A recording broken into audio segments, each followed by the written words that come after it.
Jean chapitre 5 verset 13. Mais celui qui avait été guéri ne savait pas qui c'était, car Jésus avait disparu de la foule qui était en ce lieu.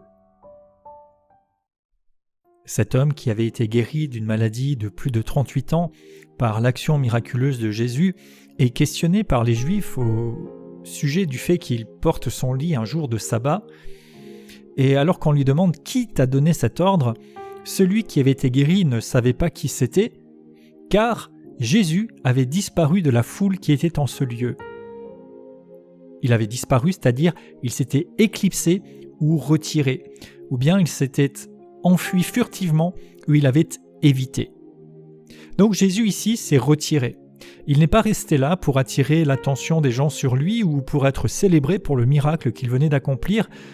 Il a agi avec humilité et discrétion. Jésus n'a cherché ni reconnaissance, ni popularité, ni validation religieuse, et il n'a pas non plus attendu que les reproches ne lui soient faits directement, il s'est éclipsé.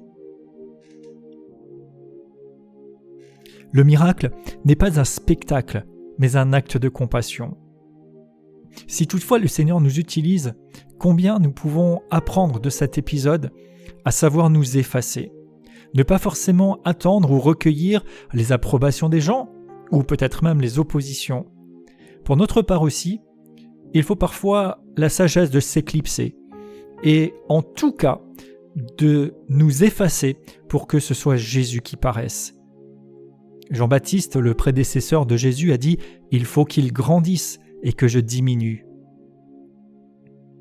Aussi, Jésus est souverain sur la façon et le moment dont il se révèle. Ailleurs, à d'autres moments, il reste en présence des gens, il n'esquive jamais les difficultés, il assume pleinement son œuvre et il est là en témoignage, il enseigne les foules. Mais ici, il a agi différemment. Et on voit aussi un contraste entre la foule qui est présente ici et, plus tard, la rencontre personnelle que Jésus va avoir avec cet homme. La vraie rencontre, les vraies relations authentiques avec le Seigneur n'ont souvent pas lieu dans la foule, mais dans l'intimité, dans un face-à-face personnel. La foi ne doit pas être fondée sur une foule, sur une émotion, sur un mouvement, mais sur une rencontre personnelle et une compréhension, une révélation progressive du Seigneur lui-même. Parfois, ce qui ressemble à un silence apparent du Seigneur n'est pas son absence.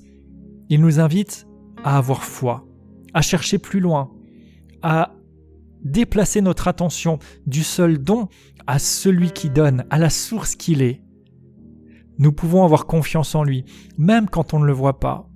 Nous avons foi en lui, même si pour le moment nous ne sommes pas unis pleinement physiquement à lui, nous le verrons un jour face à face et pour l'éternité.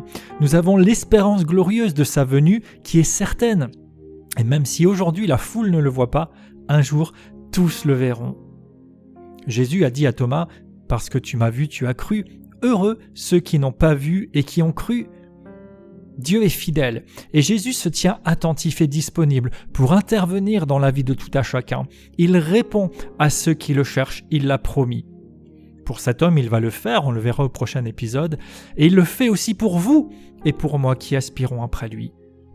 Alors peut-être s'il vous semble qu'il a disparu, ce n'est que passager. Si une promesse semble pas accomplie, elle s'accomplira. Si la parole vient de lui, elle est authentique et digne de confiance. Si elle tarde, attends-la, elle s'accomplira certainement. Alors, laissons Jésus paraître et ayons confiance qu'il se manifestera. Je déclare dans le nom de Jésus que ma foi et ma vie n'est pas conditionnée par ce que mes 5 sens m'indiquent, par les informations que je peux avoir extérieurement autour de moi. Mais j'ai confiance dans la présence agissante de Jésus. Je sais que je suis appelé et établi comme son témoin. L'attention n'a pas à être fixée sur moi, mais c'est lui qui doit paraître. Aussi, je m'éclipse, je m'efface pour qu'il soit manifeste, comme il en a donné l'exemple. Je crois et je confesse que Jésus se révèle et qu'il reste maître et souverain des temps, des moments, que ce soit de son intervention dans ma vie.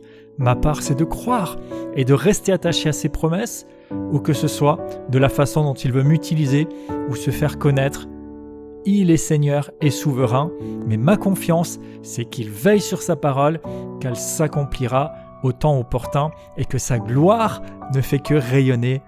Amen.